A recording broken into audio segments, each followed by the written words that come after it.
Jean-François Le Garret, candidat dans le premier arrondissement, maire du premier et désireux de continuer à faire un certain nombre de choses dans un quartier qui en a bien besoin.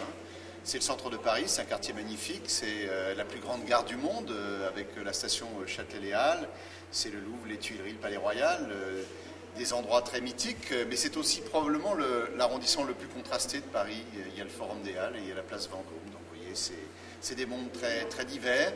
C'est un arrondissement à dimension villageoise, toute proportion gardée. C'est le plus petit arrondissement de Paris par la population. Small is beautiful, comme disent les Anglais. Finalement, c'est un avantage d'être dans un arrondissement à taille humaine. Et c'est un arrondissement qui a été très délaissé par le maire de Paris au cours de cette mandature.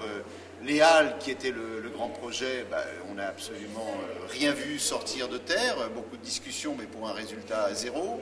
La Samaritaine, qui est une espèce de grande épave échouée, un vaisseau fantôme dans le cœur de Paris, avec, vous savez, un bâtiment de cette importance abandonné, ça nécrose beaucoup de choses dans le périmètre, le commerce environnant. C'est une véritable catastrophe pour le centre de Paris.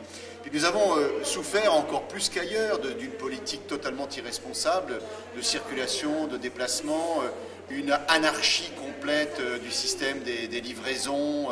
Et aujourd'hui, le premier souffre beaucoup de vivre dans un concert permanent d'avertisseurs, des embouteillages permanents. C'est plus de pollution, c'est une dégradation de la qualité de vie. Paris-Plage, c'est une bonne idée, oui, bien sûr, mais vous savez, tous les étés, au même endroit, avoir les quais paralysés pour les gens qui habitent dans le centre de Paris, c'est épouvantable en termes de nuisance. Donc Paris-Plage, oui, il faut continuer Paris-Plage, mais je pense qu'il faut trouver d'autres sites que le premier arrondissement. Ne pas, en tout cas, accepter comme une fatalité que nous allons systématiquement, tous les étés, être pénalisés par cette opération pendant près d'un mois. Donc ce sont des choses sur lesquelles il faut bouger et il faut rendre à cet arrondissement la qualité de vie à laquelle il a droit.